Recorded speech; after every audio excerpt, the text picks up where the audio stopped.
मुलुक र जनताप्रति पूर्ण वफादार रही सत्यनिष्ठापूर्वक प्रतिज्ञा गर्छु। ईश्वरको नाममा शपथ लिन्छु कि नेपालको सार्वभौम सत्ता, राजकीय सत्ता नेपाली जनतामा रहेको नेपालको संविधानप्रति पूर्ण वफादार रहँदै प्रतिनिधि सभाको सदस्य पदको कामकाज प्रचलित कानूनको अधीनमा रही मुलुक र जनताको सोझो चिताई कसैको डर नमानी पक्षपात नगरी पूर्वाग्रह वा खराब भावना नलिई पदीय गोपनीयता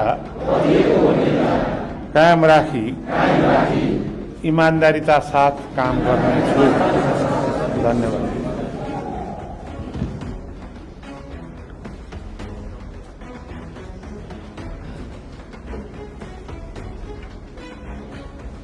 प्रतिनिधि सभाका मान्य सदस्यहरूलाई शपथ गराइदिनु भएकोमा मान्य ज्येष्ठ सदस्यज्यू र शपथ लिनुभएकोमा सबै मान्य सदस्यज्यूहरूप्रति आभार प्रकट गर्दछु।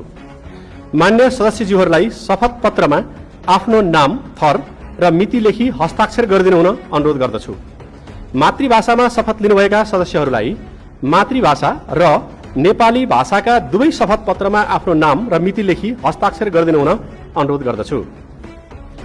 मान्य सदस्यहरूलाई आफ्नो शपथको फाइल यस कक्षको बाहिरको करिडोरमा बसेका सचिवालयका कर्मचारीहरूलाई बुझाई संघीय संसदको लोगो र ब्याग त्यहीबाट प्राप्त गर्नुहुन अनुरोध गर्दै प्रतिनिधि सभाका लागि सम्वत 2082 साल फागुन 21 गते सम्पन्न भएको निर्वाचनको अन्तिम परिणाम सहितको प्रतिवेदन 2082 साल चैत 5 गते निर्वाचन आयोगले सम्माननीय राष्ट्रपति समक्ष बुझाएको बेहोरा यहाँहरू समक्ष स्मरण गराउन चाहन्छु।